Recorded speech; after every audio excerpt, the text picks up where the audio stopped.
This call is now being recorded. This call is now taking notes. 3 बार ओम का उच्चारण, स्पंद सीधी और उसके बाद प्रार्थना। ओम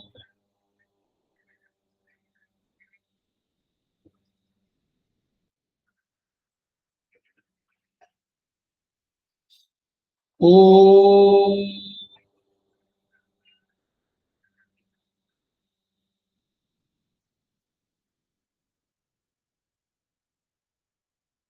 ओम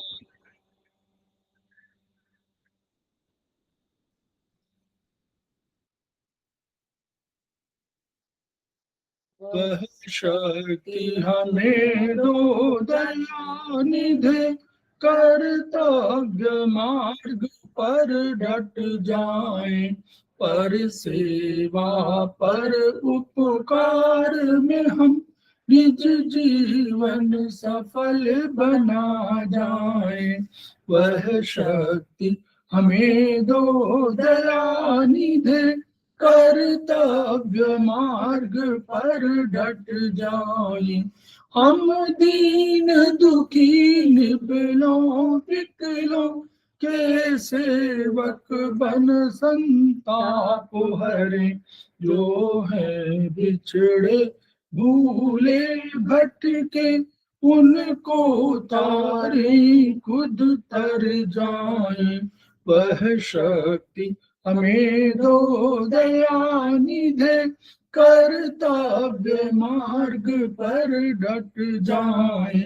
छल द्वेष दंभ पाखंड झूठ, अन्याय से निश दिन दूर रहे, जीवन हो शुद्ध सरल अपना, शुच प्रेम सुधारस बरसाए। वह शक्ति हमें दो दयानिधि, कर्तव्य मार्ग पर डट जाए। ज्ञान मान मर्यादा का प्रभु ध्यान रहे, अभिमान रहे, जिस देव भूमि में जन्म लिया, बलिदान उसी पर हो जाए। वह शक्ति हमें दो दयानिधि, कर्तव्य मार्ग पर डट जाए, पर सेवा पर उपकार में हम निज जीवन सफल बना जाए।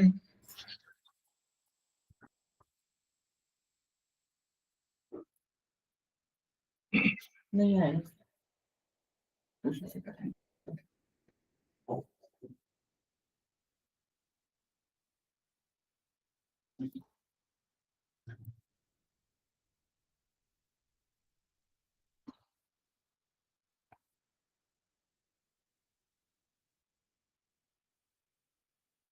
समवायी क्लासेस में आप सभी का स्वागत है।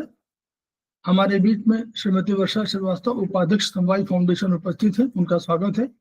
हमारे बीच में सुधा पाठक जी उपस्थित हैं, जो समवायी फाउंडेशन के प्रमोटर हैं और आज की फैकल्टी हैं, उनका स्वागत है। हम लोग उनका भी स्वागत कर रहे हैं जो अभी इस क्लास को ज्वाइन करेंगे, और हम लोग उनका भी स्वागत करते हैं जो वीडियो के माध्यम से, इस जो YouTube के माध्यम से जो प्रसारित हो रहा है, प्रसारित होगा, इस वीडियो को देखेंगे और सुनेंगे। हम लोग समवायी फाउंडेशन के सदस्य हैं और हम लोग एक्यूप्रेशर शोध प्रशिक्षण एवं उपचार संस्थान प्रयागराज से संबद्ध है। वहां के मनीषी ब्रह्मलीन MP खेमकर सर के हम ऋणी हैं, जिनकी वजह से संस्थान को इतनी ख्याति मिली हुई है और हमारी इस एक्यूप्रेशर विधा को इतनी उन्नति प्राप्त हुई है। खेमकर सर के कुछ सपने हैं, उनके कुछ मोटो हैं। उनका मोटो है each one reach one, each one treat one, each one teach one. उसी को आपके माध्यम से जन जन जागरण अभियान के तहत पूरे संसार में फैलाने का हमारा सपना है, और हमें विश्वास है कि ये विधा जो अपेक्षाकृत कम खर्चीली है, उसका लाभ केवल आपको ही नहीं मिलेगा, केवल आपके घर परिवार माता पिता, इष्ट मित्र, बंधु बांधवों, पास पड़ोस के लोगों को ही नहीं मिलेगा, वरन समस्त पीड़ित मानवता को मिलेगा। इसी विचार के साथ हम लोग आज की क्लास की शुरुआत कर रहे हैं। हम लोग कल चर्चा कर रहे थे यूबी मेरिडियन की, ये ट्रीटाइज 4 है। डॉक्टर वॉल के संबंध में, जब उनकी थ्योरी के संबंध में खेमका सर ने जो किताबें लिखी, उनमें ट्रीटाइज 3, ट्रीटाइज 4 और ट्रीटाइज 5, तीनों बहुत इंपॉर्टेंट किताबें हैं। और कोई भी एक्यूप्रेशर विधा जिसको आगे चल के इस पर ट्रीटमेंट करना है, उनको ये किताबें जरूर रखनी चाहिए, जरूर पढ़नी चाहिए। और हमेशा, क्योंकि 3 और 4 और 5 तीनों इतनी बढ़िया किताबें हैं जिन पर कि इतना ज्ञान छिपा हुआ है कि आप इन 3 किताबों के आधार पर ही सारा ट्रीटमेंट कर सकते हैं। तो हम लोग चर्चा कर रहे हैं ट्रीटाइज 4 में। कल हम लोगों ने यूबी मेरिडियन देखा था, सुधा पाठक जी ने इसको आगे चलाया था, उनसे वार्ता हुई थी। और आज स्टमक मेरिडियन जो हमारा चैप्टर 10 है शायद, इस पर हम लोग चर्चा करने जा रहे हैं, स्टमक मेरिडियन। तो मैं क्लास हैंडओवर कर रहा हूं सुधा जी को और मैं शेयर कर दे रहा हूं।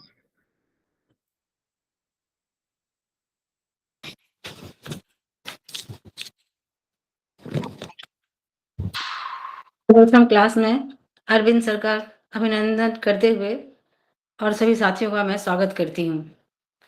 और साथियों, आज हमारे क्लास में ईएवी के ट्रीटाइज 4 से ईएवी में स्टमक मेरिडियन के बारे में हम कुछ चर्चा करेंगे। तो इससे पहले हमने चाइनीज में देखा था, ट्रीटाइज 7 में स्टमक मेरिडियन के बारे में जाना था, उसमें उसके फिजियोलॉजी को जाना था, हमने उसके फंक्शन को देखा था, समझा था। और उसमें इसके अलावा हमने चाइनीज में ये भी देखा था कि उसमें कितने पॉइंट्स हैं, उन पॉइंट्स का किस किस चीज़ में उपचार करते हैं, उसके बैक सू पॉइंट, फ्रंट सू पॉइंट, ड्राइनेस, इस सारे पॉइंट्स को हमने देखा था। आज हमारा फोकस सिर्फ रहेगा इसमें ईएवी के अकॉर्डिंग इसमें जितने भी नए पॉइंट इंट्रोड्यूस किए गए हैं उसके बारे में जानना। उसके अलावा और भी इसके पॉइंट्स, जो इसके अपने पॉइंट्स हैं, चाइनीज और ईएवी दोनों मिला करके जितने पॉइंट हैं उनके बारे में जानना। तो इस तरह से हम जानते हैं कि इसमें, वैसे तो इसमें 45 पॉइंट्स हैं, हम सभी जानते हैं। पहले ही स्टमक मेरिडियन में चाइनीज में 45 पॉइंट थे, लेकिन जब ईएवी में इसमें 27 पॉइंट ऐड करने के बाद टोटल नंबर ऑफ पॉइंट्स इसमें हो गया है 72। इससे पहले हमने देखा था, इसके बाद हमने ये देखा था कि SI1 से लेकर के ईएवी नहीं, सॉरी, चाइनीज में इसकी स्टार्टिंग SI1 पॉइंट की स्टार्टिंग हमारे आंख के पास से होती है। लेकिन इसमें ईएवी में आने के बाद SI1 से लेकर SI11 तक, ST1 से लेकर ST11 तक के जो पॉइंट है उसका लोकेशन चाइनीज के लोकेशन से कुछ अलग है। तो इस तरह से हम ये जानते हैं कि बिल्कुल ही अलग है। उसके बाद से लेकर जितने भी इसके पॉइंट्स हैं वो कुछ ना कुछ कमोबेश आगे पीछे हैं। उसमें भी डॉक्टर वॉल ने सभी पॉइंट के बीच में जो पॉइंट डाला है, 2 पॉइंट के बीच में पॉइंट डाला, उसका नंबरिंग ज़्यादा नहीं करते हुए उसमें ABCD या -1, -2, -3 करके उसको नोमेनक्लेचर किया है उसका। TCM में ST मेरिडियन आंख के नीचे जैसे बताया स्टार्ट होकर पाथवे से चलते हुए पैर के सेकेंड टो पर लेटरल साइड या स्मॉल फिंगर साइड कहे या फेबुलर साइड में कहे, वहां पर जाकर नाखून के जड़ में समाप्त होता है। ये पाथवे तो उसका वही है, लेकिन इसमें पॉइंट और ऐड किए गए हैं इसको और इफेक्टिव ट्रीटमेंट देने के लिए।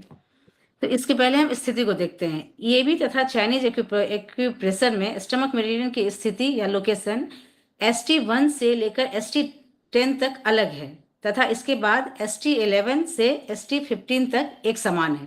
तो जैसा भी मैंने कहा था, मैंने ST11 तक सेम कहा था, लेकिन ऐसा नहीं, लेकिन अपने बुक के अकॉर्डिंग ST1 से ST10 तक सेम है, उसके बाद ST11 से ST15 तक एक समान है। मेरिडियन ईएवी के अनुसार प्रारंभ होकर पैर की दूसरी उंगली के लेटरल साइड में नाखून की जड़ तक समाप्त होती है। इसके बाद अभी हम देखते हैं इस हमारे बुक में कुछ पॉइंट है, जैसे ST44D, ST44C। तो ये सारे वो पॉइंट है जिसको इसमें इंट्रोड्यूस कराया है डॉक्टर वॉल ने। तो उसके बारे में वैसे तो हम इस चैप्टर में आगे पढ़ेंगे, लेकिन इन सभी पॉइंट को स्पेशली यहाँ पर बताने का मतलब ये है कि हम सभी जो एक्स्ट्रा पॉइंट इसमें ऐड किए गए हैं इसके बारे में जाने कि ये किस जगह पर इसका यूज करेंगे हम। तो इस सभी पॉइंट को हम नहीं देखते हुए सीधे हम अपने चैप्टर की तरफ चलेंगे। थोड़ा बहुत हम इसमें ये देखते हैं। ईएबी में स्टमक मेरिडियन निम्नलिखित 27 बिंदु जोड़े गए हैं, जिसमें ST44D ये लिम्फ वेसल्स ऑफ स्टमक है। ऐसे ही इस तरह से करते हुए फिर ईएबी में स्टमक मेरिडियन के निम्नलिखित 34 बिंदुओं को फिर से परिभाषित किया गया है। तो ये 30 अभी 27 था और 32 बिंदु इस तरह से आए, जैसे कि 44D 44C इस तरह से जो उन्होंने अलग अलग किया है ना, पर एक ही नंबर को 2-3 पार्ट में जब डिवाइड करके उसका लोकेशन और उसका ट्रीटमेंट बताया, इसके अकॉर्डिंग 32 बिंदुओं को फिर से परिभाषित किया, जिससे कि इन बिंदुओं की उपयोगिता और भी बढ़ गई है। इसके बारे में तो हम अपने चैप्टर में विस्तार से पढ़ेंगे, लेकिन इन पॉइंट का यूज हमारे शरीर के अलग अलग ग्लैंड पर, दांतों इत्यादि सभी जगह पर होता है, इसलिए बहुत ही इंपॉर्टेंट मेरिडियन और इसके बहुत ही ज्यादा इफेक्टिव पॉइंट्स हैं। तो ST45 जैसे राइट में अगर हम लगाते हैं तो पाइलोरस बॉडी ऑफ स्टमक, जिसको जो पाइलोरस कहलाता है उसका पॉइंट है। ST44 अगर राइट में हम लगाते हैं तो पाइलोरिक एंट्रम का पॉइंट है। तो इस तरह से इसमें ये सारी बात सारा बताया गया है। फिर है ईएबी के अनुसार स्टमक को प्रभावित करने वाले स्नायु जाल प्लेक्सस भी होता है। स्टमक को ईएबी के अनुसार स्टमक को प्रभावित करने वाला ये सारे प्लेक्सस हैं, प्लेक्सस होता है। इसमें ऑटोनोमिक इनर्वेशन, इन्हें ऑटोनोमिक इनर्वेशन पॉइंट भी कहते हैं, AIP भी कहते हैं।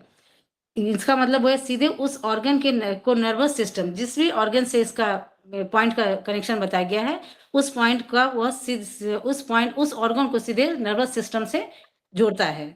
स्टमक मेरिडियन में एक नियंत्रक माप बिंदु होता है, CMP पॉइंट होता है। ये तो हम सभी जानते हैं, जैसा कल सर ने भी बताया था कि एक तो ये बात कि सभी मेरिडियन में CMP पॉइंट होता है ईएबी के अकॉर्डिंग, और सभी जितने भी CMP पॉइंट है वो हमारे पित्त ज्वाइन के आगे पीछे ही पाए जाते हैं। स्टमक मेरिडियन में एक पेरिटोनियम मेजरमेंट पॉइंट होता है। इसमें जैसे कि ST44 वह सेरस कोट या पेरिटोनियम ऑफ स्टमक, सेरस कोटिंग हम जानते हैं किसी भी चीज के कवरिंग को कहते हैं, तो इसको बताया गया है। फिर है स्टमक मेरिडियन में निम्नलिखित बिंदु स्टमक की लिम्फ वेसल्स का है, जैसे ST44D या स्टमक के लिम्फ वेसल्स का पॉइंट है। स्टमक मेरिडियन में सम्मेशन पॉइंट है, जैसे ST10A ST36, ये सारे ये ST10 जैसे वेगस नर्व का सम्मेशन पॉइंट है। ST36 गल कोस या फेरिंग्स का माप बिंदु ऐसे CMP पॉइंट है। तो इस तरह से हमने देखा कि ऊपर ऊपर थोड़ा सा हमने ये जाना कि जितने भी पॉइंट ऐड किए गए हैं उनका क्या यूज है। अब हम अपने चैप्टर में इन सभी पॉइंट को बृहद रूप में देखते हैं। तो सबसे पहला इसका लास्ट पॉइंट, ST का लास्ट पॉइंट है ST45। तो इसको इस तरह से देखा है, राइट और लेफ्ट करके हमें बताया गया है। लेकिन अभी तक हमने देखा है कि जितने भी ऑर्गन है उनके जितने भी मेरिडियन है वो बाइलेटरल है। तो फिर राइट और लेफ्ट कहने का क्या मतलब है, इसको हम जरा देखते हैं। डॉक्टर वॉल ने चूंकि इसको इन सारे पॉइंट्स को अपनी मशीन के द्वारा ये किया है, डायग्नोस किया है, इंट्रोड्यूस कराया है, तो इसके लिए उन्होंने लेफ्ट और राइट साइड अलग अलग इसके इफेक्ट को सही ढंग से बताया है। तो इसमें right side ST45 right side में पाइलोरस अमाशय का निचला द्वार जो होता है उसको कहते हैं। यहाँ से अमाशय पक्वाशय ड्यूडेनम से जुड़ा रहता है, पैंक्रियाज अमाशय स्टमक ड्यूडेनम से जुड़ा रहता है। और उसके बाद है लेफ्ट कॉर्पस वेंट्रिकुलर स्टमक की बॉडी को कॉर्पस कहते हैं। स्टमक की जो बॉडी होती है उसको कॉर्पस कहते हैं। यहीं से गैस निकलता है, ये कॉर्पस जो पोर्शन बताया गया है यहीं से गैस निकलता है। उसके बाद है बॉडी ऑफ स्टमक, अमाशय का तन।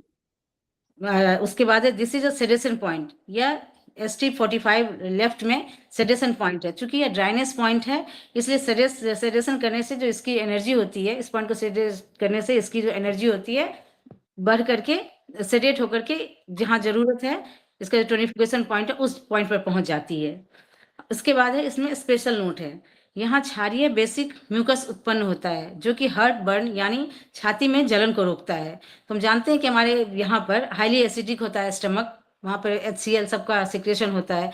तो ऐसे में अगर हार्ट बर्न होता है एसिड की वजह से, तो यह यहाँ का जो इसका जो म्यूकस है उसका नेचर होता है बेसिक, और इसके सिक्रेशन से क्या होता है एसिडिक नेचर को या एसिडिक नेचर को दबा देता है, जिससे कि नॉर्मल हो जाता है, जो एसिड रिफ्लेक्स होता है वह कंट्रोल में हो जाता है।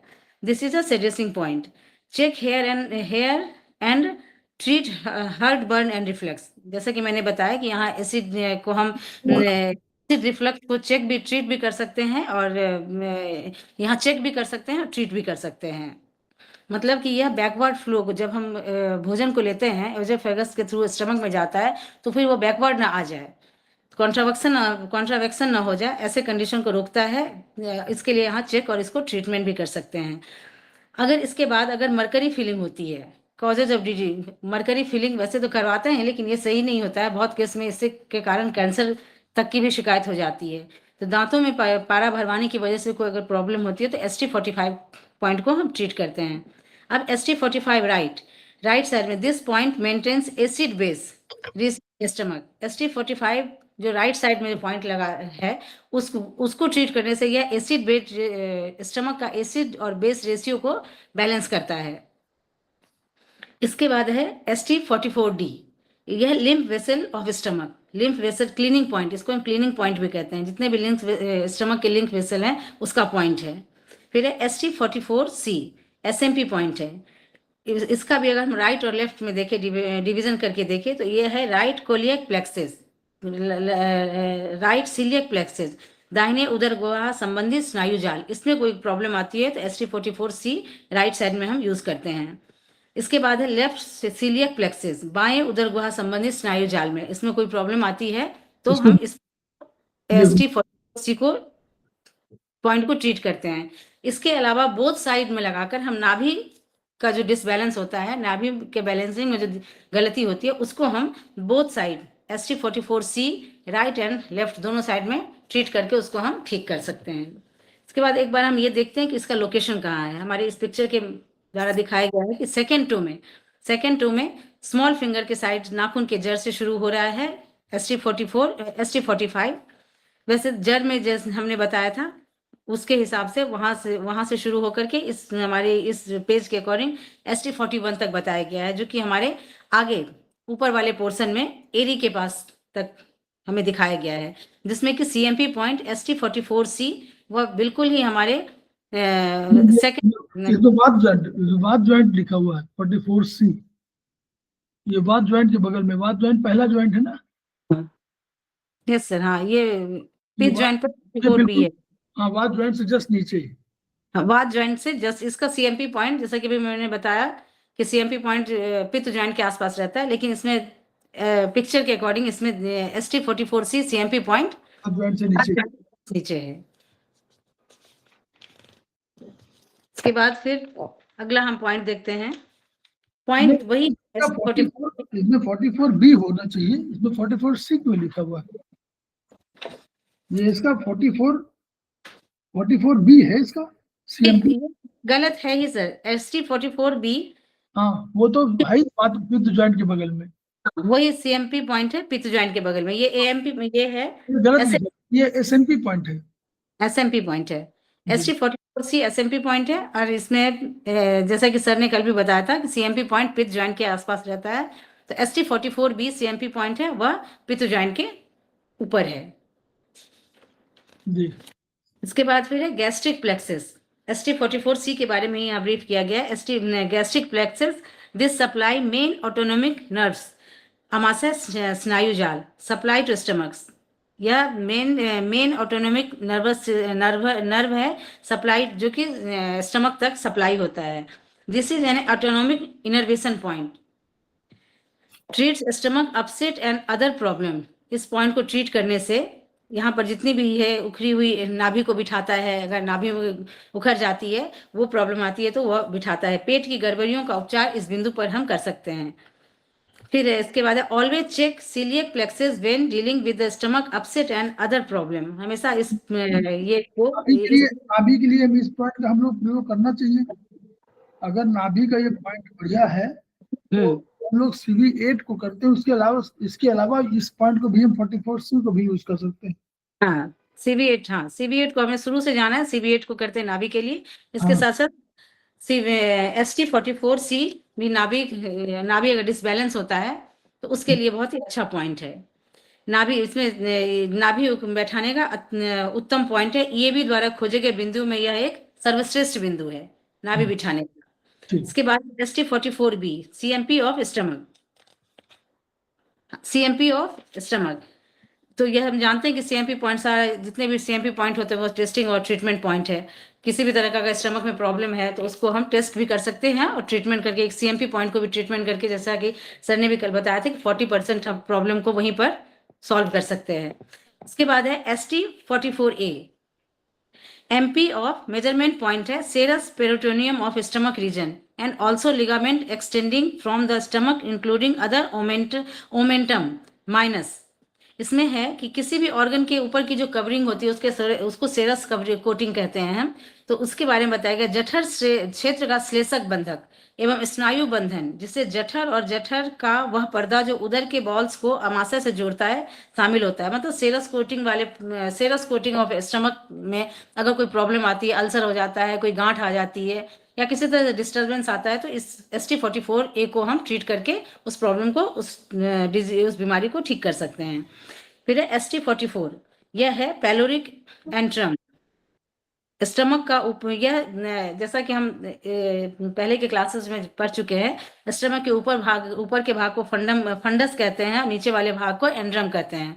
तो पैलोरिक एंड्रम अमाशय निर्गम अस्थि गुहा, इसमें fornix of the stomach fundus ventricular, अमाशय का ऊपरी गुहा फॉर्निक्स ऑफ स्टमक फंडस में अगर कोई प्रॉब्लम आती है तो हम ST44 को यूज कर सकते हैं। ST43A right gastric pathway in the ascending section. तो अगर आरोही भाग दाहिने तरफ के जो ये है गैस्ट्रिक पाथवे है, उसमें अगर कोई प्रॉब्लम होती है, जैसे लेजर कर्वेचर ऑफ स्टमक, इस पोर्शन में अगर कोई प्रॉब्लम आती है तो इसके लिए हम ST44A राइट साइड में यूज करेंगे। और left gastric pathway in ascending section, आरोही भाग का बाईं तरफ का जठरीय भाग, ग्रेटर कर्वेचर ऑफ स्टमक। तो हम जानते हैं लेफ्ट साइड में जो स्टमक का जो पोर्शन होता है उसको ग्रेटर कर्वेचर कहते हैं, और राइट साइड में जो नीचे की तरफ से होता है उसको लेसर कर्वेचर कहते हैं। तो अगर ग्रेटर कर्वेचर में प्रॉब्लम आएगा तो ST44A लेफ्ट साइड में यूज करेंगे, और अगर लेजर कर्वेचर में अगर आता है तो वह ST44A 43A राइट साइड में उसको हम ट्रीट करेंगे। फिर है पेट के दाहिने भाग का उपचार भी हम यहाँ कर सकते हैं। तो इसके साथ साथ हम दाहिने भाग में इस ST44A के राइट साइड में लेने के अलावा ST43 राइट साइड के पॉइंट को लेने के साथ साथ ST43A राइट साइड को भी हम साथ साथ इन दोनों पॉइंट को एक साथ हम ट्रीट करेंगे। फिर है गैस्ट्रिक अल्सर का उपचार का भी एक बहुत ही अच्छा बिंदु है, और इसमें हम सभी ST43 right side, ST43A right side और SI4 राइट साइड, सभी को राइट साइड में इन सभी बिंदुओं को हम, इस सारे पॉइंट्स को हम ट्रीट करते हैं। फिर है गैस्ट्रो ड्यूडेंटाइटिस। गैस्ट्रिक अल्सर वाला नोट कर लीजिए, जो भी सुन रहे हैं इसको, ये गैस्ट्रिक अल्सर के लिए बहुत महत्वपूर्ण पॉइंट हो रहा जा रहा है। ST43R, ST43AR और SI4R, 3 पॉइंट जो है, 3 पॉइंट पर गैस्ट्रिक अल्सर का बढ़िया उपचार है। ठीक है। फिर गैस्ट्रो ड्यूडेंटाइटिस, अमाशय एवं पक्वाशय प्रदाह का उपचार बिंदु, और इसमें भी हम फिर ये सारे, ये था गैस्ट्रिक अल्सर था अमाशय का, ये है गैस्ट्रो ड्यूडेंटाइटिस, ड्यूडेनम वाले एरिया में अगर गैस्ट्रिक की प्रॉब्लम होती है तो उसके लिए ST43A right side, SI4 right side और पेनक्रियाज 1A, ये इन सारे पॉइंट्स को हम ट्रीट करेंगे। फिर है ST43 राइट, अगर ST43 पॉइंट की अगर बात करें राइट साइड में, तो बॉडी ऑफ स्टमक, पेट का दाहिना भाग, और कार्डियक ऑफ स्टमक, तो कार्डियल ऑफ स्टमक इसी एरिया के आसपास हर्ट भी होता है, इसीलिए इसका स्पेशल नाम, ये जो राइट साइड में है इसीलिए इस एरिया का नाम कार्डिया जो हर्ट से रिलेटेड ये है एक वर्ड है, इसको हम यहाँ यूज करते हैं क्योंकि ये इसी के आसपास हर्ट भी सिचुएटेड होता है। तो इसमें है कि कार्डियक पार्ट ऑफ स्टमक, इसमें है मच्छदीय हर्निया या डायफ्रैग्मेटिक हर्निया, जिसको हाइएटल हर्निया भी हम कहते हैं। इसका उपचार ST43 लेफ्ट में कर सकते हैं, तथा इसके साथ साथ UB17 को भी हम यूज करते हैं। फिर इसके बाद इस बिंदु का उपयोग हम निम्नलिखित रोगों में कर सकते हैं, जैसे कि degenerative changes in the area ST43 UB17, अगर डीजेनरेटिव चेंजेज अगर इस पोर्शन में होता है तो इसमें हम ST43 और UB17 को हम साथ साथ दोनों पॉइंट को एक साथ हम ट्रीट कर सकते हैं। कार्डिया के क्षेत्र में एक थैली बन जाती है जिसको डाइवर्टिकुलम इन कार्डियक रीजन कहते हैं। तो डाइवर्टिकुलम का मतलब एक पाउच बन जाना, थैली बन जाना, वो अगर कार्डियक क्षेत्र में होता है तो उसको डायवर्टिकुलम इन कार्डियक रीजन कहते हैं। तो ऐसे कंडीशन में, और वो एसआई एसटी में, एसआई से एसटी और एसआई के बीच में कभी कभी, और इसमें एलआई में, इन तीनों ऑर्गन में, एसटी, स्टमक, स्मॉल इंटेस्टाइन और लार्ज इंटेस्टाइन, तीनों ऑर्गन में कभी कभी एक पाउच जैसा स्ट्रक्चर बन जाता है, जिससे जिससे की वजह से कि भोजन आगे सही ढंग से निकल नहीं पाता है, वहीं अटका रहता है, और वहां सड़ने के बाद प्रॉब्लम बन जाता है, वहां पाउच में रुककर सड़ जाता है, या जिसकी वजह से वहां उस जगह पर अल्सर का रूप ले लेता है, ऐसे में प्रॉब्लम हो जाती है। तो इसके लिए हम बोथ साइड में ST43 लेफ्ट और UB17 बोथ साइड में लेंगे, लेकिन ST43 को लेफ्ट साइड में लेकर इस पॉइंट को ट्रीट करके इसका हम प्रॉब्लम को सॉल्व कर सकते हैं। फिर है एकालसिया ऑफ कार्डिया, भोजन का आमाशय में न जा पाना यद्यपि मार्ग में बाधा नहीं होती है। तो एकालसिया ऑफ कार्डिया कहने का मतलब वो ये पैरालिसिस अगर उस एरिया में हो जाता है, जिस एसोफेगस वाले एरिया में, जिससे कि भोजन स्टमक में जाता है, उस एरिया में अगर पैरालिसिस हो जाता है और भोजन नीचे नहीं जा पाता है, तो ऐसे कंडीशन में एकालसिया ऑफ कार्डिया कहते हैं। और ऐसे में रोगी का जो वहाँ की जो पेशियां होती है वह सही ढंग से काम नहीं कर पाती है, या पेशी नॉन एक्टिव हो जाए, शिथिलीकरण हो जाता है, तो जिसकी वजह से कभी कभी डॉक्टर वहाँ या तो ऑपरेशन कर देते हैं, पाइप लगा देते हैं, और वहाँ पर उसको मतलब लिक्विड का ही खाली ये होता है, लेकिन हमारे एक्यूप्रेशर में इसका भी उपचार है। तो ऐसे में ST43 राइट साइड में हम यूज करके ST43 लेफ्ट साइड में, फेलियर ऑफ रिलैक्स में ST43 लेफ्ट और UB17 बोथ साइड में दोनों पॉइंट को लेकर हम ट्रीट कर सकते हैं। फिर अगर हिचकी के उपचार का श्रेष्ठ बिंदु है, बहुत टाइम ऐसा होता है हिचकी नॉर्मल चीज है, लेकिन अगर लगातार होते रहे तो उससे भी प्रॉब्लम होती है। तो ST43 राइट साइड में एक स्टार मैग्नेट ओरिजिनल बिंदु पर, ओरिजिनल जो है इसको ब्योल में या ये ब्योल में नहीं बांध करके ओरिजिनल बिंदु पर लगा देंगे। बांधने से पुरानी एवं लगातार आने वाली हिचकी में भी पेशेंट को लाभ मिलता है। फिर ST43 राइट पर ऊर्जा की कमी गैस्ट्रिक अल्सर का कारण बनता है। अगर अल्सर गहरा हो तो पैनक्रियाज में भी ऊर्जा की कमी होगी। गैस्ट्रोड्यूरेंटाइटिस में SI4 राइट साइड तथा ST43 राइट साइड पर उपचार करेंगे। इसके बाद SI4 right side upper horizontal portion of duodenum का भी उपचार का बिंदु होता है।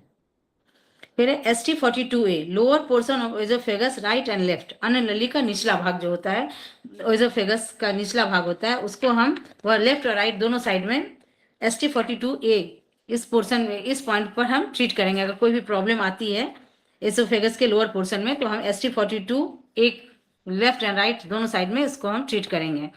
और इसमें एक स्पेशल नोट है, छाती में जलन एवं खट्टी डकार का उपचार, तो वही गैस्ट्रिक अल्सर का जो रीजन बनता है, सही ढंग से भोजन ना पच पाए, तो इसके लिए इस पॉइंट को ट्रीट करेंगे। Check for mercury from dental filling जैसे बताया, पारा की फीलिंग के बाद बहुत सारी प्रॉब्लम होती है।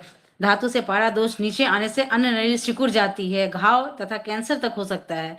तो इसके उपचार के लिए ST42 तथा लीवर 1 पर इसका ट्रीटमेंट करेंगे, तथा डेंटल फीलिंग को तत्काल ही निकलवा देना चाहिए। डेंटल फीलिंग सही नहीं होता है, इसलिए उसको तुरंत निकालकर इस ST42 और लीवर 1 पर उपचार करेंगे। और अगर भरवा लिया निकाल नहीं सकते, तब भी इस पॉइंट को हम स्टिमुलेट करके ट्रीट करके उसकी कमी को रोक सकते हैं। जब लीवर में फोड़ा हो, लीवर सिरोसिस के कारण पोर्टल वेन अवरुद्ध हो जाए, तो अन्न नली के नीचे के भाग में रक्तस्राव ब्लीडिंग होने लगता है, होने की कंडीशन में भी इस पॉइंट को यूज करेंगे।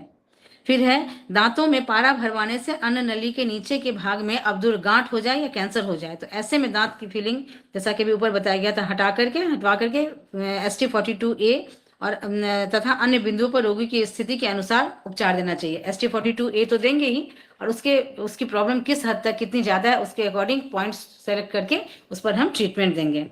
और इसके बाद हम देखते हैं कि यहाँ पर हमारे इस पिक्चर में ST45 से लेकर ST35 जो कि हमारे नी के बीचों बीच आता है, वहां तक का लोकेशन बताया गया है। इसके अकॉर्डिंग हम पॉइंट का चुनाव करके पॉइंट का लोकेशन देख सकते हैं। फिर हमारे पास अगला पॉइंट है ST42 upper portion of oesophagus. यह direct upper portion of oesophagus direct oral cavity से जुड़ा रहता है, अन्न नली का ऊपरी भाग। Treatment for blockage causes by swelling over size object, जब बड़ा बड़ा कॉर खाते हैं या कोई ऐसी चीजें जैसे बच्चे बहुत सारी चीजें निगल जाते हैं, तो ऐसे कंडीशन में इस पॉइंट ST42 पर हम ट्रीटमेंट दे सकते हैं। जब बच्चा कांच सिक्का निकल जाए तो इस बिंदु पर उपचार करने से फंसा हुआ कांच या सिक्का गुदा के मार्ग से निकल आता है। इसके अलावा ऐसे में अगर थोड़ा भी अगर डाउट हो या दिक्कत हो तो रोगी को पका हुआ केला खिला देना चाहिए, जिससे कि इजी वे में उस जो भी उसमें निकला है वो निकल आएगा। फिर ST41A मेमोरी ग्लैंड का मिल्क सिक्रेशन में अगर दिक्कत हो रही हो तो ऐसे कंडीशन में इस पॉइंट को हम लेते हैं। स्तन ग्रंथि में अगर कोई बीमारी हो तो इस बिंदु पर हम उपचार देते हैं। जिनका पैर कटा हुआ हो, स्तन ग्रंथि के रोग के लिए TW1D पर उपचार देंगे। जिनका पैर कटा हुआ है, जैसे कि इसका दिखाया गया लोकेशन ST41A का लोकेशन इस पिक्चर में पैर में दिखाया गया है। और ऐसे कंडीशन में अगर रोगी का पैर कटा हुआ है तो इसके लिए इस पॉइंट को यूज नहीं कर सकते हैं, तो ऐसे में हम TW1D का हम यूज करेंगे, उस पर हम ट्रीटमेंट देंगे। TW3 also treat memory gland. TW3 को भी हम मेमोरी ग्लैंड के से रिलेटेड प्रॉब्लम में उसको हम ट्रीट करते हैं। तो हमने ये देखा, हमने इससे पहले भी पढ़ा था कि TW3 को पढ़ा था, वो पिट्यूटरी ग्लैंड का बहुत ही अच्छा पॉइंट है। और पिट्यूटरी ग्लैंड हम जानते हैं कि सभी ग्लैंड्स का मास्टर है। तो ऐसे में ST41A, TW1 और TW3 इन सारे पॉइंट्स को हम ट्रीट करके किसी भी तरह के पिट्यूटरी ग्लैंड से रिलेटेड किसी भी तरह के प्रॉब्लम में उसको हम ट्रीट करते हैं। एक पॉइंट और इसी का ST17 इसी में ऐड कर लीजिए। 41 एक में ST17 जैसे TW3 है, TW1D है, ST17 भी है। मेमोरी ग्लैंड पॉइंट है वो 17, वो बिल्कुल उसी पर होता है, वही लोकेशन वही आगे दिया हुआ है। अच्छा, हाँ। फिर उसके बाद है हमारे पास अब ST41 MP, second MP of ankle joint. Second MP of ankle joint का द्वितीय माप बिंदु है। इसके बाद है ST35 second MP of knee joint. एक तो एंकल जॉइंट का था, एंकल जॉइंट का MP पॉइंट है ST41। सेकेंड ये है लेटरल साइड में अगर दर्द होता है तो इस कंडीशन में ST35 को हम यूज करते हैं, जो कि हम देख रहे हैं पिक्चर के अकॉर्डिंग हमने देखा था कि वो बिल्कुल नी जॉइंट पर आ रहा है। फिर है ST33 एब्डोमिनल वेंस, पेट की शिराओं में से रिलेटेड अगर कोई प्रॉब्लम है तो हम ऐसे कंडीशन में ST33 को ट्रीट करेंगे। फिर ST32 आर्टरीज ऑफ लेग, पैर की धमनियों में, पैर के सर्कुलेशन में कोई प्रॉब्लम आ जाती है, स्वेलिंग आ जाए, वेरिकोज वेन आ जाए, तो ऐसे कंडीशन में हम क्या करेंगे, ST32 को यूज करते हैं। एक तरह से ST32 जो है आपका आर्टरीज का ही है और लीवर 7 आपका वेन्स का है। तो पैरों का हो गया और उधर LU7 LU8 arteries of hand और वेन्स ऑफ हैंड है। तो 4 अगर हाथ और पैरों की बात में कही हो तो आपके पास 4 पॉइंट अपने आप दिए हुए हैं। एक ST32, एक लीवर 7, एक आपका LU7, एक LU8। 4 पॉइंट है आपको फॉर सर्कुलेशन ऑफ, क्योंकि सर्कुलेशन वेन्स और आर्टरीज में ही हो रहा है ना, हाथों पैरों में। ठीक है, होल बॉडी सर, है ना? हाँ, मतलब 4 हाथों के लिए 2 हो गया, 2 और पैरों के लिए 2 हो गया ये। तो इससे मतलब अल्टीमेटली जो है हाथों पैरों में दोनों का चारों का उपचार होता है। 4 point. Cause of such stenosis में बी एन इन्फ्लामेशन, अगर इन्फ्लामेशन अगर किसी तरह का है केमिकल इरिटेशन की वजह से, इसकी वजह से संकुचन का कारण प्रादाहिक अथवा रासायनिक क्षोभ हो। अगर किसी तरह के संकुचन का कारण इन्फ्लामेशन हो या केमिकल इरिटेशन हो तो ऐसे कंडीशन में भी ST32 को हम यूज करते हैं। This is a important point for treatment of smokers leg when there is a vascular stenosis. Bidi cigarette पीने वाले की जिनकी शिराएं संकुचित हो जाती है, सिकुड़ जाती है, तो ऐसे कंडीशन में ST32 उनके लिए बहुत ही इंपॉर्टेंट पॉइंट है। इस पर ट्रीटमेंट करने से उनको बहुत राहत मिलती है।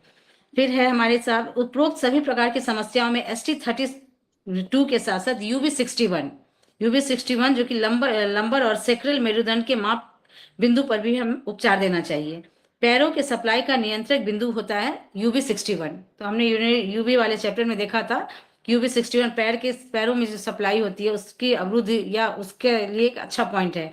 तो इसमें अगर पैरों की किसी भी तरह की समस्या होती है, लंबर सेक्रल स्पाइन में अगर समस्या होती है तो ST32 के साथ साथ हम UB61 को भी ट्रीट करेंगे, जिससे कि वेन्स के संकुचन और इन्फ्लामेशन में अच्छा ट्रीटमेंट मिलेगा। फिर ST31 बर्सा ओमेंटेलिस आर्टरीज, पेट के अंगों का पर्दा जो अंगों को पेट से जोड़ता है कि आगे के भाग में स्लेस पुट्टी, सेरस कोट सभी ऑर्गन अपनी जगह पर रखने के लिए हर एक ऑर्गन की जो कोटिंग होती है वो सेरस कोटिंग होती है। ऐसा नहीं कि जब हम किसी भी कारण से उल्टा हो जाते हैं, योगा किया, प्राणायाम किया, तो सारे ऑर्गन एक दूसरे से ओवरलैप कर गए या ऊपर नीचे हो गए। ये सभी अपनी अपनी जगह पर होते हैं, तो इसी सेरस कोटिंग की वजह से होते हैं। बंधन की शिथिलता के कारण जब पेट के ऑर्गन नीचे की ओर लटक जाए, ऐसे इस कोटिंग की शिथिलता के कारण अगर नॉन एक्टिव हो जाए, चाहे इसमें कमजोरी आ जाए और इसकी वजह से अगर पेट लटक जाता है, तो इस बिंदु पर उपचार देने से बंधन सुदृढ़ होकर अपने स्थान पर चले जाते हैं। तो ST31 इसके लिए बहुत ही इंपॉर्टेंट पॉइंट है। ST31 गोनैड्स के लिए बहुत ही अच्छा काम करता है। Gonads include ovaries in women and testicle in main. इसमें दोनों में अगर कोई प्रॉब्लम आती है, ओवरी और टेस्टिकल में अगर कोई प्रॉब्लम आती है, तो ऐसे कंडीशन में हम ST31 को हम यूज करते हैं। और इसके कहने का मतलब अगर कोई भी गायनिक डिसऑर्डर होता है, तो ऐसे में हम ST31 के साथ साथ इसमें स्पेशली मेंशन किया गया है SP11, PN11 और लिवर 11। इन सभी पॉइंट के साथ साथ ST31 को भी अगर हम ट्रीट करते हैं, तो किसी भी तरह के गायनिकोलॉजिकली डिसऑर्डर में यह अच्छा ट्रीटमेंट होता है। अगर गायनी में गोनेट्स वगैरह में प्रॉब्लम हो, मेल फीमेल दोनों के लिए सब कह रहे हैं, तो देखो PN 11, 12, 13, 14 चार बहुत बढ़िया पॉइंट है। SP 11, 12, 13, 14 और आपका ST31 5, 6, 8, 9 पॉइंट हो गए। PN 11, 12, 13, 14, SP का वही PN और SP एक ही है। PN SP 11, 12, 13, 14 और 11, 12, 13, 14 ये, और आपका उसके साथ लीवर 11 और आपका ST31। कितने पॉइंट हो गए? 10 पॉइंट। 10 पॉइंट पर ट्रीटमेंट आप लोगों को करना चाहिए, जिसको भी ये प्रॉब्लम हो। अगर जिन पॉइंट पर टोन सीडेट नवी वालू हो, आप मेथी लगाइए, तो 11, 12, 13, 14 पॉइंट मिलेंगे और ST31 मिलेगा और लीवर 11। तो 11 कॉमन है। देखिए SP 11, PN 11, लीवर 11, ये सब उसी के आसपास आपका है। और ST31 भी देखिए वहां लोकेशन उसकी भी उसी के पास है। तो इसलिए 11, 12, 13, 14 उसके लिए, PN के लिए, SP के लिए, लीवर 11 और इसके साथ साथ ST31। ये 10 पॉइंट आपको जरूर करने से कोई प्रॉब्लम होगी तो सॉल्व हो जाएगी। फिर है ST30A। यह भी है टेस्टिकुलर एंड ओवेरियन प्लेक्सेस, मतलब टेस्टिस और ओवरी को नर्वस सिस्टम से जोड़ने वाला यह प्लेक्सेस है। इसमें है this is an autonomic innervation point of sympathetic nerve supply, या sympathetic nerve supply autonomic innervation point है यह। ओवरी में एक, सभी जानते हैं ओवरी में एक बनता है, टेस्टिस का काम स्पर्म बनाना होता है। अगर इस समय में इन सभी चीजों में कोई प्रॉब्लम होती है, तो ST30A को हम ट्रीट कर सकते हैं। जैसा कि इस पिक्चर में भी हम देख रहे हैं कि ST31 से लेकर ST27 तक या 28 तक सारे ये जितने भी पॉइंट है सभी ग्रोइंग एरिया में ही पाए जाते हैं। सारे गायनिक प्रॉब्लम से रिलेटेड ही जितने भी प्रॉब्लम होते हैं उसके लिए हम ये सारे पॉइंट को चूज कर सकते हैं। ये देखिए चित्र, इस पॉइंट के इस पिक्चर में हम देख सकते हैं 31 से लेकर 28 तक। जनरली वैसे 27 भी हम ले सकते हैं, लेकिन 28 तक सारे इस ग्रोइंग एरिया में हैं। Treat disorder straining of testicle and ovarian hair. इसमें है यह इनर्वेट्स होता है, यह तंत्रिका वितरण करता है ओवरीज में, यूट्राइन ट्यूब में, टेस्टिकल में और फंडस ऑफ यूट्रस में। यह इनर्वेट्स करता है। इस एरिया की प्रॉब्लम के लिए हम इस पॉइंट को ले सकते हैं। फिर है ST30। इसका लोकेशन भी हम देखते हैं, ST30 का लोकेशन भी अगर हम देखें तो वह हिप के आसपास ही आ रहा है। ST30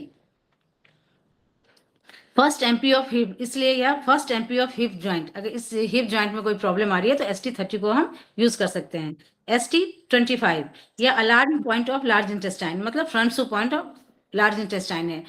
ये ST का पॉइंट होने के साथ साथ यह LI का भी फ्रंट सू पॉइंट है, तो यह दोनों के केस में काम आ सकता है। ST22 अगर फिर एक बार हम राइट और लेफ्ट देखते हैं, राइट में इसमें राइट में है सुपीरियर और upper gastric plexus of sympathetic nerves.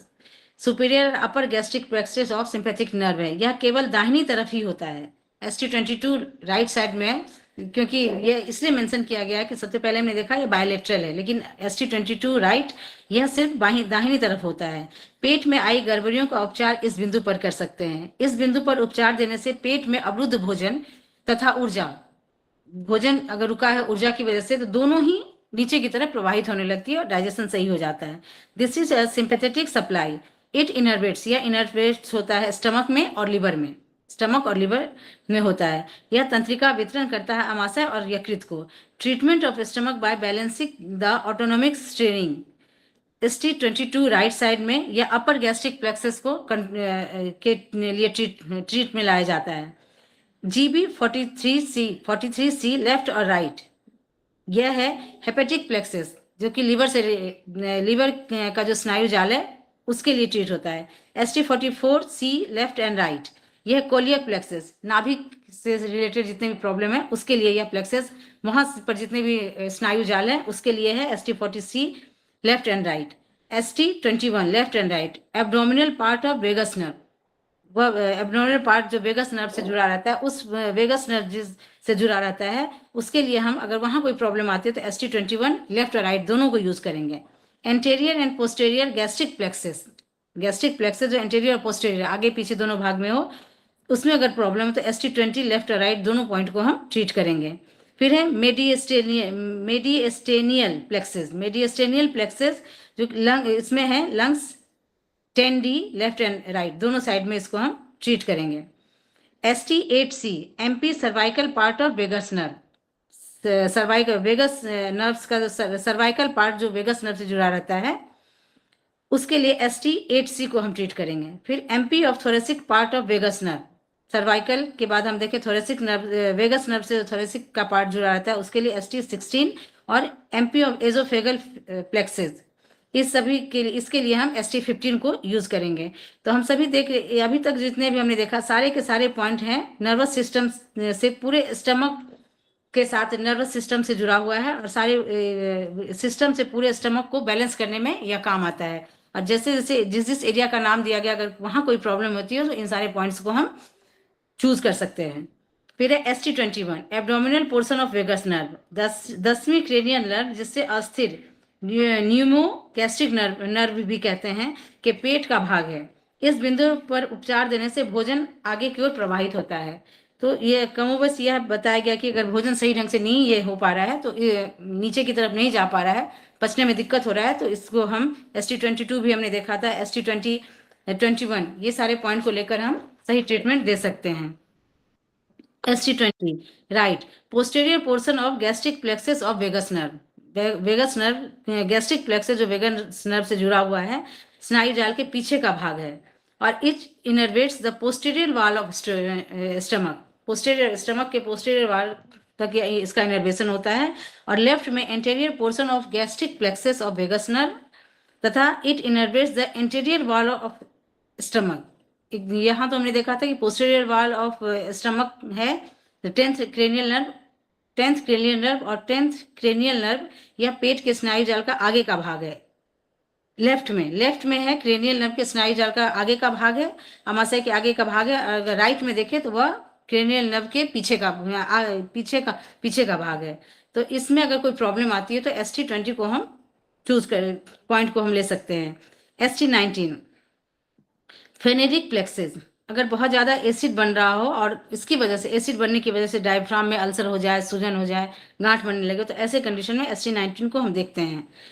Diaphragm के पर्दे की क्रियाओं का व्यतिक्रम अथवा व्यवधान आने पर इस बिंदु पर उपचार दे। दिस इज सिंपैथेटिक नर्व, यह अनुकंपीय तंत्रिका है और यह इनर्वेट्स होता है डायफ्राम में और एड्रिनल ग्लैंड, जो कि किडनी के ऊपर एड्रिनल ग्लैंड है, वहां पर इसका इनर्वेशन होता है, डायफ्राम और एड्रिनल ग्लैंड दोनों पर। फिर ST18 pulmonary plexus of vagus nerve, lungs के नर्वस कार्डियम 6 के हम लोग पॉइंट करते हैं तो इसको भी यूज कर सकते हैं हम लोग P6 के साथ। P6 होता है, P6 में क्या होता है, ऊपर और नीचे का ही जो मूवमेंट होता है वही प्रभावित होता है, तो वो डायफ्राम का ही पॉइंट है। वैसे तो आप ST19 P6 के साथ साथ ST19 में केवल मेथी लगा दीजिए तो भी ये डायफ्राम, क्योंकि डायफ्राम का क्रिया को ठीक करता है, तो यानी ऊपर से नीचे का मूवमेंट जो होता है कोई, और सिंपैथिक नर्व है, यानी कहीं प्रॉब्लम आई हुई है, कहीं समस्या आई हुई तभी तो सिंपैथिक नर्व का हुआ। इट इनर्वेट्स डायफ्राम को और एड्रिनल ग्लैंड को कर देगा, दोनों काम करेगा। तो इससे जो है कोई मूवमेंट, एनर्जी मूवमेंट कम हो रहा होगा तो इससे ठीक होना चाहिए। ST19 बहुत बढ़िया पॉइंट है इसके हिसाब से। डायफ्राम का पॉइंट हमारे पास है ना, डायफ्राम का पॉइंट उधर भी है, UB16 के आसपास भी वही पॉइंट होगा, UB16 के आसपास भी पॉइंट होगा।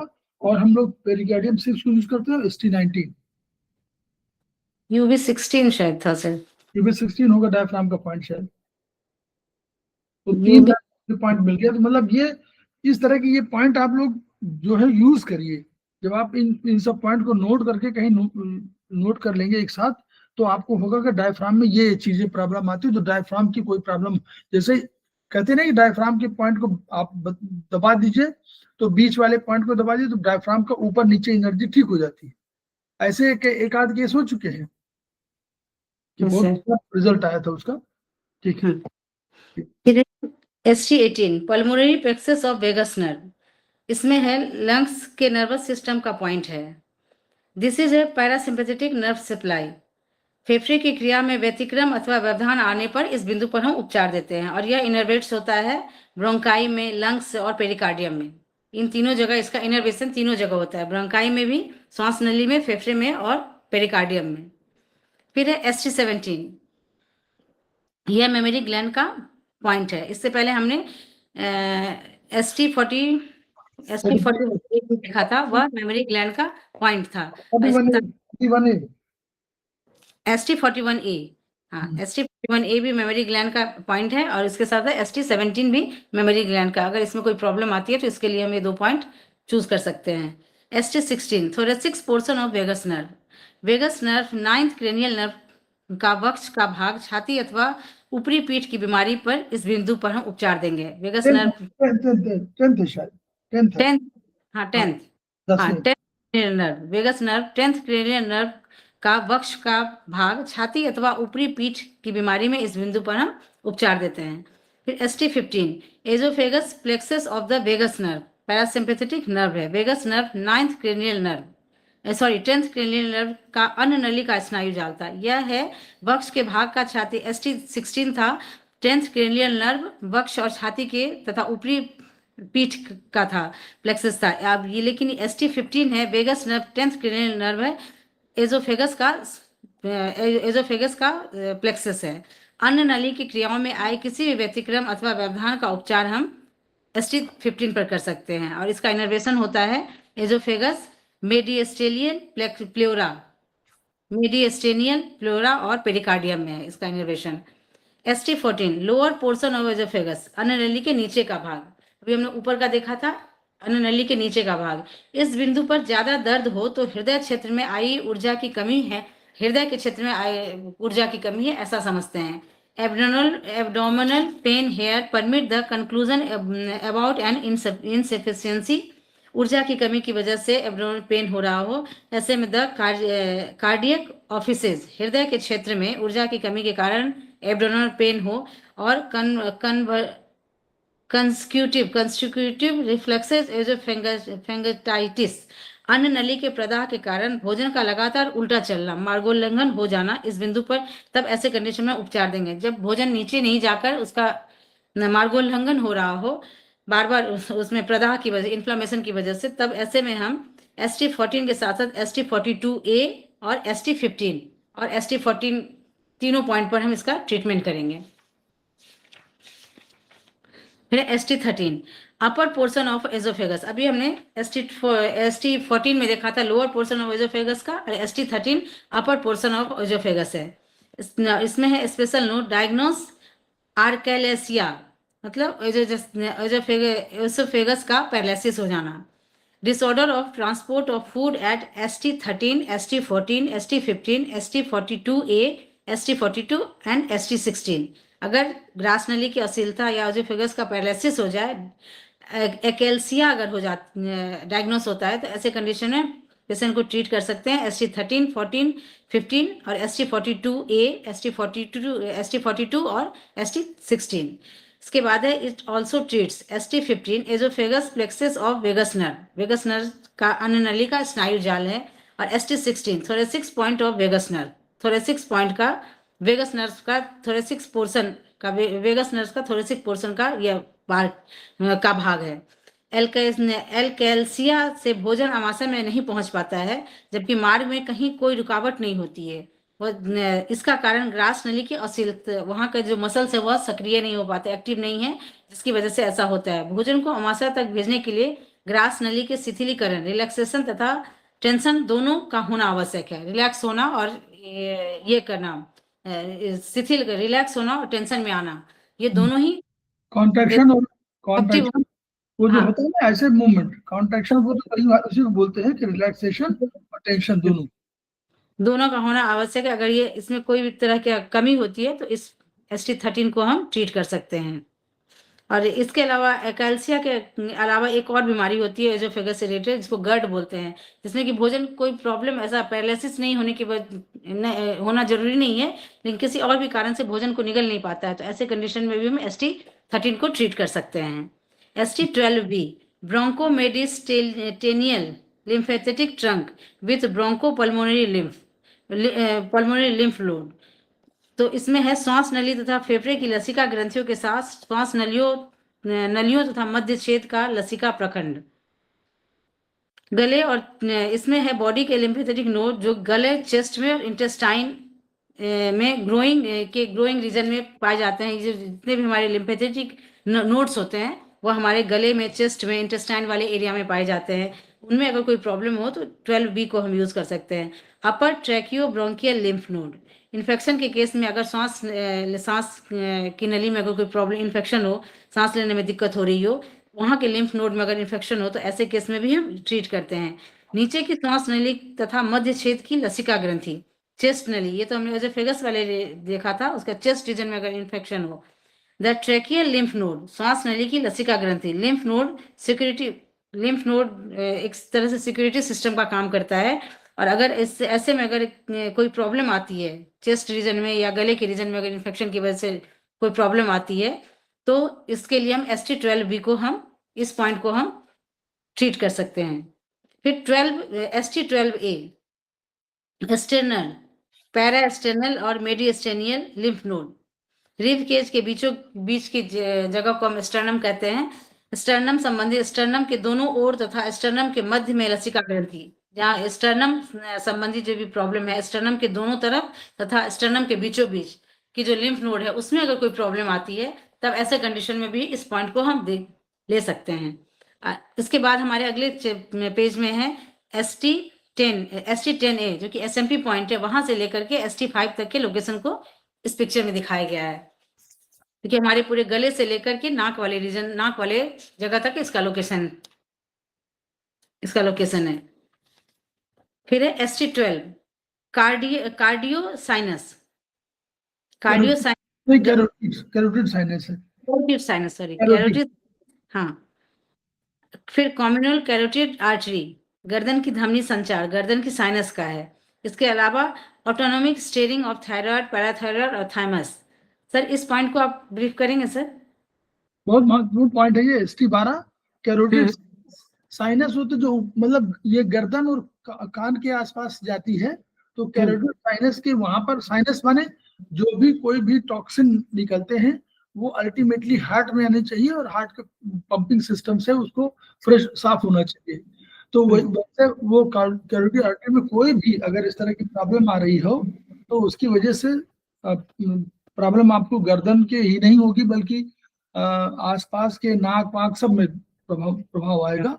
और थायराइड, और गर्दन में थायराइड, पैराथायराइड, थाइमस, तो थाइमस तीनों करें ऑटोनोमिक स्टीयरिंग ऑफ थायराइड, इन्हीं से सब जुड़ा हुआ है। इसलिए आप ST12 को कभी थायराइड वाला जो ट्रीटमेंट कर रहे हैं तो ST12 को यूज करिए, पैराथायराइड कर रहे हैं तो ST12 को यूज करिए, थाइमस कर रहे हैं तो भी ST12 यूज करिए उससे। और कैरोटिड साइनस में जहां रिपोर्ट आए कि कैरोटिड साइनस की प्रॉब्लम है तो ST12 को आप लोग कर सकते हैं। ठीक है सर। इसके बाद है अगला पॉइंट ST11 थाइमस ग्लैंड। जानते हैं कि इम्यून सिस्टम के लिए इंपॉर्टेंट ग्लैंड है ये, और इस पर अगर उपचार करेंगे, weakness of the suspensory ligament of organ, organ के जो लिगामेंट होते हैं उसमें सस्पेंसरी लिगामेंट है उसमें अगर वीकनेस हो, in ligament insufficiency of spine, spine के जो लिगामेंट है, स्पाइन की जो वर्टिब्री होती है एक दूसरे से जुड़ी रहती है, लिगामेंट से जुड़ी रहती है, अगर उसमें कोई इनसफिशिएंसी हो, जॉइंट डिसऑर्डर जोड़ों की गड़बड़ी के लिए, क्रॉनिक फोकल इन्फेक्शन, स्थान विशेष पर किसी भी स्थान किसी भी जगह पर अगर बहुत पुराना इन्फेक्शन हो, इसकी वजह से प्रॉब्लम आ रहा हो, और 14 वर्ष से कम के बच्चों में रोज रोग प्रतिरोधक क्षमता बढ़ाने के लिए हम ST11 पॉइंट को ट्रीट कर सकते हैं। फिर ST10 जुगुलर लिम्फेथेटिक ट्रंक, कंठ का लसिका प्रखंड, कंठ में हमारे गले में जो लिम्फेथेटिक नोड्स हैं उसमें अगर कोई प्रॉब्लम आती है उसके लिए हम ST10B को सेलेक्ट कर सकते हैं। ST10A SMP vagus nerve, vagus तंत्रिका का ये SMP पॉइंट है और इसमें अगर कोई प्रॉब्लम आती है तो इसके लिए हम इस पॉइंट को ट्रीट कर सकते हैं। फिर अगले पिक्चर में हम देखते हैं ST9, ST10, ST10A, ST10B और ST11, इस सभी का लोकेशन हमें यहाँ दिखाया गया है जो सभी गर्दन में लोकेटेड है। इस बिंदु पर उपचार देने से ST10A पर उपचार द्वारा यह पता लगाया जा सकता है कि शरीर के सिंपैथेटिकोटोमिक प्रीडोमिनेंस है अथवा वैगोटोनिक कंडीशन है।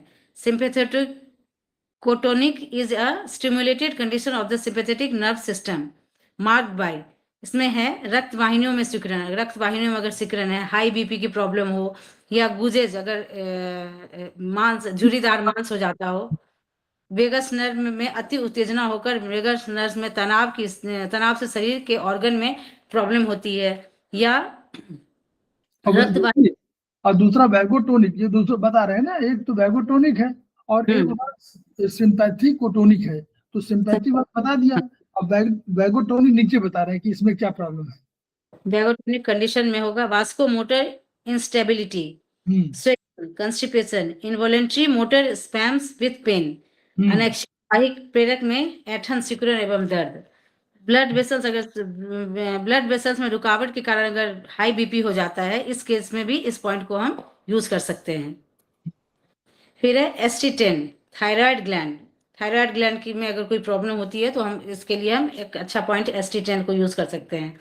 ST9 पैराथायराइड, पैराथायराइड में प्रॉब्लम अगर होती है उसके लिए हम जानते हैं कि थायराइड के आसपास चारों तरफ छोटी छोटी ग्रंथियां होती है 4, अगर उसमें कोई प्रॉब्लम है पैराथायराइड में तब इसके लिए हम ST9 को ले सकते हैं। हाँ, जहाँ आयुर्वेद में हम लोगों ने देखा हुआ आयुर्वेदिक एक्यूप्रेशर में कि ये पर हमारा इसका पॉइंट है, ये थायराइड का पॉइंट है, ये उसकी उंगली है, यहाँ पर है। उनके साथ साथ अगर इन पॉइंट को हम लोग भी नोट कर लेंगे तो जहां भी कभी वो ट्रीटमेंट कर रहे हैं तो इन पॉइंट को भी ट्रीटमेंट कर दीजिए, तो उससे आपका रिजल्ट अच्छा हो जाएगा। देखिए सबके लिखे हुए हैं, इसी तरह आपको पूरे मिलेंगे, इसमें मिलेंगे यूबी, मिलेंगे जीबी, यूबी जीबी स्टमक, तीनों में आपको बहुत से ऐसे पॉइंट मिलेंगे जो हमारे ऑर्गन्स के कंट्रोलिंग पॉइंट के रूप में है, तो आप उनको भी जरूर नोट कर लीजिए। इन्हीं किताबों में मिलेगा, इसमें यूबी भी मिलेगा, जीबी भी मिलेगा और स्टमक भी मिलेगा, 3 में मिलेगा। बढ़िया पॉइंट। ठीक, फिर हमारे पास ST8D pharyngeal plexus of vagus nerve, और यह it is a parasympathetic nerves, इसका इनर्वेशन होता है फेरिंग्स में, लेरिंग्स में और थायराइड में, इन सभी जगह पर। जैसे थायराइड में हमें देखा था कि ST10 के साथ साथ ST8D भी ले सकते हैं अगर कोई प्रॉब्लम आती है। फिर है ST8C neck portion of vagus nerve, vagus nerve का गर्दन का भाग है, उसमें कोई प्रॉब्लम आने से ST8C को हम सेलेक्ट कर सकते हैं। ST8B MP पैलेटेनाइन टॉन्सिल, तालु मूल में गंड तुलिकाएं, तालु मूल में अगर टॉन्सिल्स होता है तो this point is important for thumb amputees, जिसका अंगूठा कटा हो, एम्पुटीज जिसका अंगूठा कटा हो उसको पैलेटाइन टॉन्सिल, किसी का अंगूठा कटा हो उसमें पैलेटाइन टॉन्सिल अगर हमें डायग्नोस होता है तो इसके लिए उपचार के लिए इसमें हम ST8B के साथ साथ LI1 को भी हम दोनों पॉइंट को एक साथ ट्रीट कर सकते हैं। फिर है ST8A सब मैंडिबुलर ग्लैंड, लार ग्रंथि है जीभ के नीचे की ग्रंथि, इसको उपचार करेंगे कब, प्रोडक्शन ऑफ सलाइवा, अगर सलाइवा का ज्यादा हो रहा हो उत्पादन या नहीं हो रहा हो तो ऐसे में। फिर सलाइवेशन लार स्राव, लगातार लार का स्राव हो ही रहा हो, या एक्सिस्टेंस ऑफ सीएलओ लार जो है मोटा हो रहा हो, जो भी पथरी तभी होगी। ओके, अगर लार मोटा हो रहा हो तो ऐसे कंडीशन में ST8A को हम ले सकते हैं। लार में पथरी, मतलब पथरी माने कोई उसमें टॉक्सिन आकर के उसको मोटा कर रहा हो या उसमें लार में ही पथरी डेवलप कर रहा हो, तो उसके लिए ये है बढ़िया। ये डॉक्टर वॉल के पॉइंट आपको मेडिकल टर्म्स है ये सब।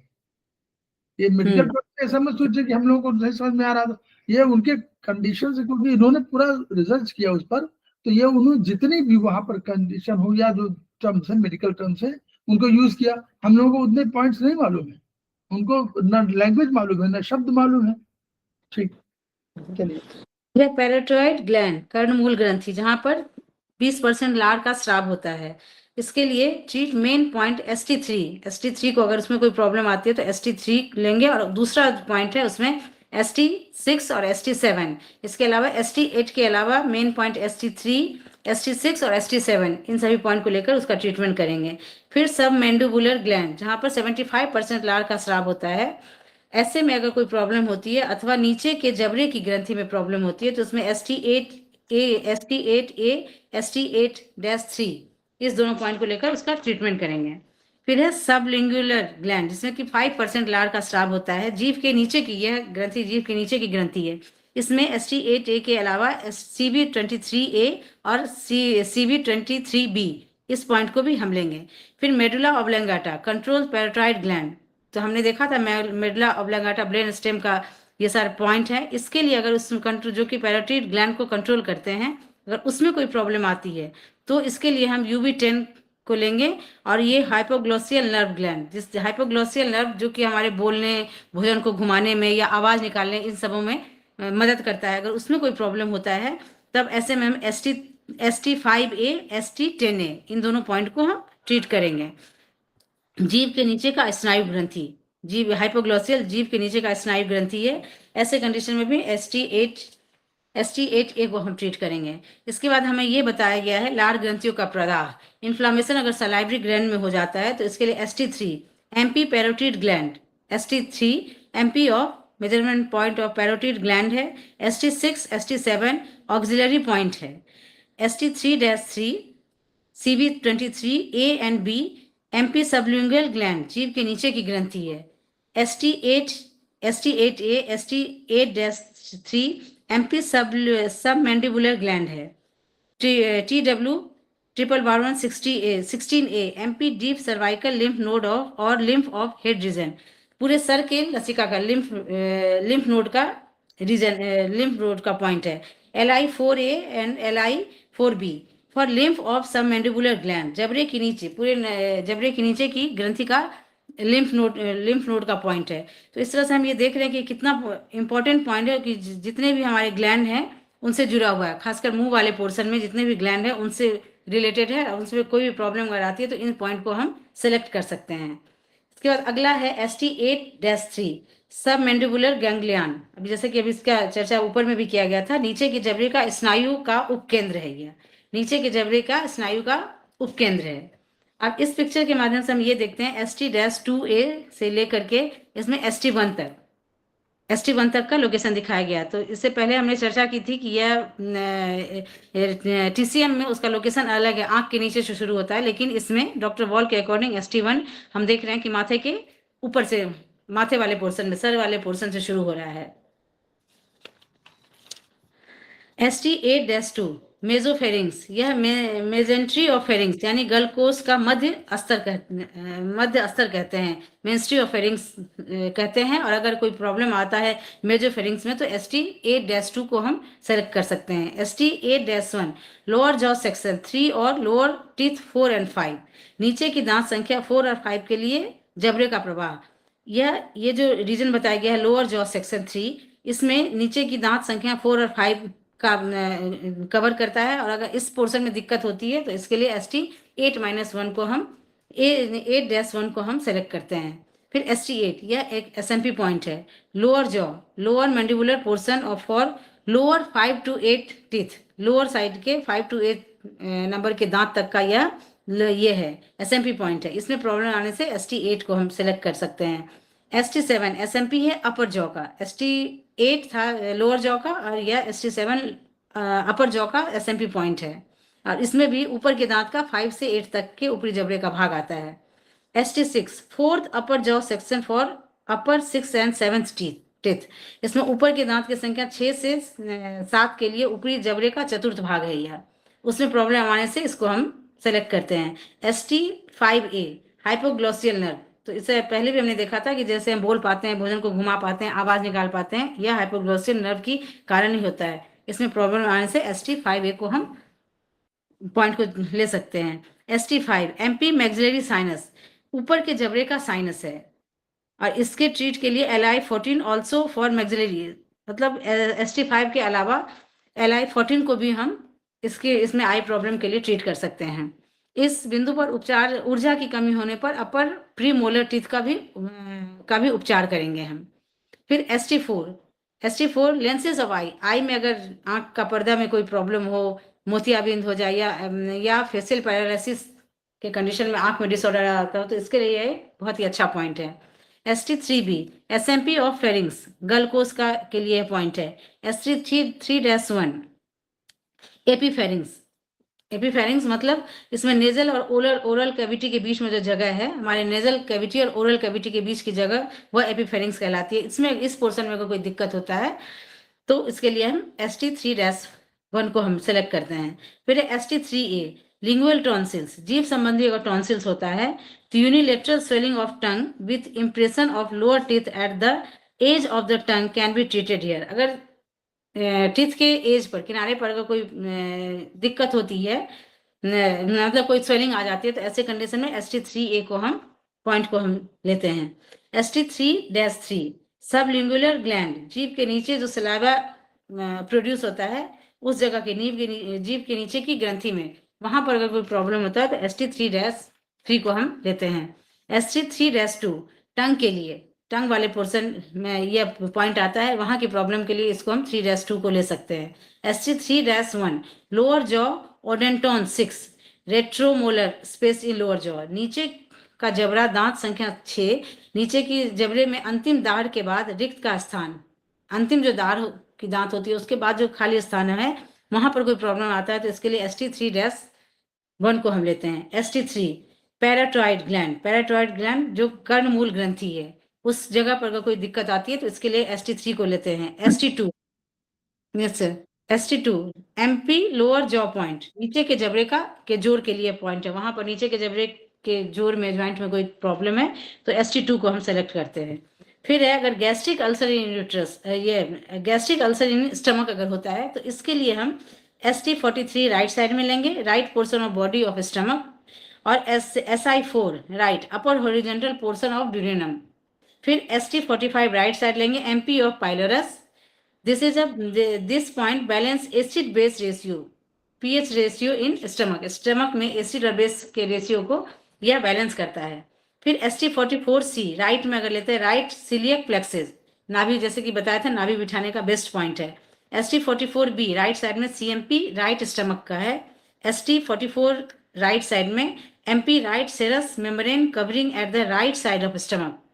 फिर है ST44 राइट साइड में MP of pyloric antrum, PN1A right side, CMP of exocrine and endocrine function of pancreas के एंडोक्राइन और एक्सोक्राइन फंक्शन जो भी होता है, गैस्ट्रिक जूस निकालने में जो भी फंक्शन होता है, उसमें अगर कोई प्रॉब्लम होती है तो इसके लिए हम PN1A राइट साइड में हम इस पॉइंट को हम ट्रीट करेंगे। तो इस तरह से हमने देखा कि स्टमक मेडिटेशन कितना इंपॉर्टेंट है हमारे बॉडी के हमारे बॉडी के लोअर एक्सट्रीमिटी से लेकर के वो अपर तक, सब जगह, ब्रेन से लेकर के स्पाइन, सबको कवर करता है, और सबकी प्रॉब्लम में इसके सारे पॉइंट हमें यूज आते हैं। तो इस तरह से हमारा आज का स्टमक मेरिडियन EAB के अकॉर्डिंग फिनिश होता है। बड़ी मेरिडियन है, बहुत महत्वपूर्ण है। UB, GB और स्पेशली मेरिडियन। PN के अलावा छोड़ दीजिए, इन तीनों में क्या है, GB में, UB में और स्टमक मेरिडियन में जो मॉडर्न साइंस के जो पॉइंट्स हैं, जो डॉक्टर बॉल के रिसर्च वाले हैं पॉइंट, वो इसको हम लोग क्लब करें तो हम लोगों को बहुत अधिक साइंस जानने की बहुत आवश्यकता नहीं है, लेकिन इन्हीं के पॉइंट्स पर जो उसके लैंग्वेज कह रही है उन लैंग्वेज के आधार पर ही केवल हम लोग ट्रीटमेंट करें, तो इतने पॉइंट हम लोग पास। देखिए गैस्ट्रिक अल्सर का इन्होंने पूरा पॉइंट बता दिया। अब अगर आप इसको ट्रीटमेंट आप कर रहे हैं इतने पॉइंट्स को, तो ये समझ लीजिए 8-10 पॉइंट है इसमें, और 10 पॉइंट के आधार पर गैस्ट्रिक अल्सर को ठीक किया जाता है। तो ये इसलिए डॉक्टर वॉल को पढ़ना बहुत जरूरी है। 3, 4, 5 को मैं तो सबको कहता हूं कि 3, 4, 5 जरूर रखिए, क्योंकि अगर आपको डॉक्टर वॉल को जानना है, क्योंकि डॉक्टर वॉल की किताबें तो हमको बाहर जो मिलेंगी तो अलग मिलेंगी, लेकिन हमको खेमकर सर की किताबें